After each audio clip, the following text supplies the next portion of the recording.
It's so expensive.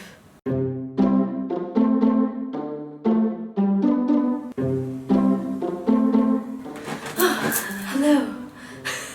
I need to figure out a new way to start these. So I've just made the move to London, which is inevitable for many a young person these days. I just hopped over the border from Scotland, so not that far away, but there are quite a few differences. So I thought I would compile a list of the top 10 things you realise when you move to London. Here goes. The first thing on my list is the tube. The London Underground. It doesn't really seem like that big a thing from outside London, and even when you move in, it doesn't seem like that big a thing.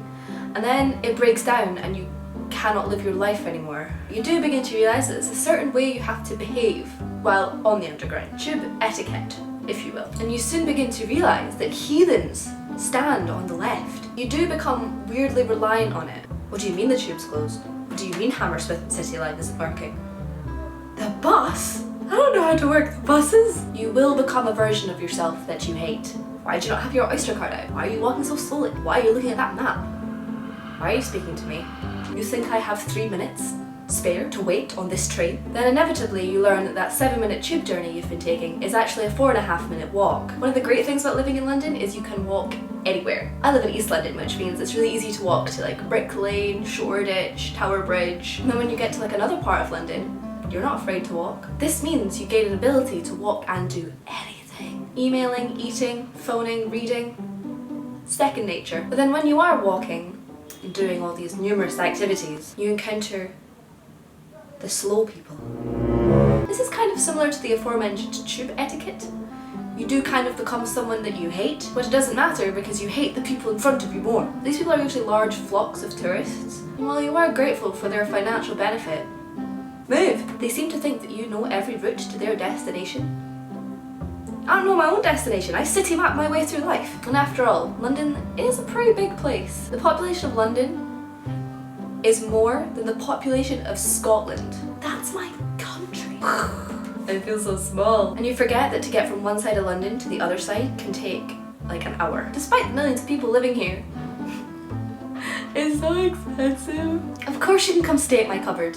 I mean flat. It is quite cool when you get here and realise, I'm earning more money. And then you realise, no I'm not. Because you pay so much money on rent, food, everything else, and rent. But then again, London does kind of make up for it by the sheer range of just stuff to do. You will dedicate an entire line of apps to London things, one of these being City Mapper. But there's always pop-up venues, and there is a bar in London where the floor is like a twister mat.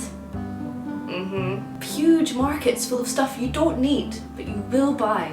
It looks so good in my cupboard flat. Because unlike the tourists who are all like, London Eye! You're like, I'm sorry, I'm off to my colour run bungee jump scone festival. That didn't really happen, I just made that up. But it was an exaggeration of all the cool stuff you can do. And like I mentioned, you will avoid all tourist spots at all cost. Sometimes when like family and friends will come to visit, you'll be like, huh, of course I can take you there. But by now, have you ever been to Oxford Street on a Saturday? Probably not, because you wouldn't have returned. You'd be lost in Topshop or Primark somewhere. It's a sad, sad story. And then so that means that sometimes you do forget you live in like tourist London as well as your own London, and you accidentally go to a tourist spot and be like, oh god, Pret is everywhere.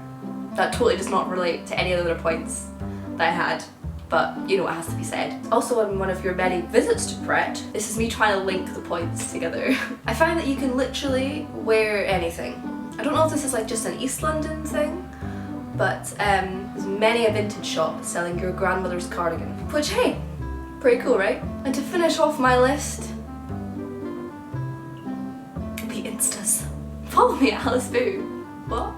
And there you have it, my list of the 10 things you realise when you move to London. Yeah, it's not all good, but when someone else who doesn't live in London talks shit about London. Anyway, I hope you liked this video. Please subscribe to my channel. I know this is totally random in my life. I do like the idea of making series, but then I do like the idea of making a series, but then there was that one series I made, and then all just these random videos came after it. But I'm in London now. I'm actually going to Thailand tomorrow, so hopefully I can make a video about that. I'm starting film school in March, so that's super exciting, and maybe the odd vlog here or there. Bye!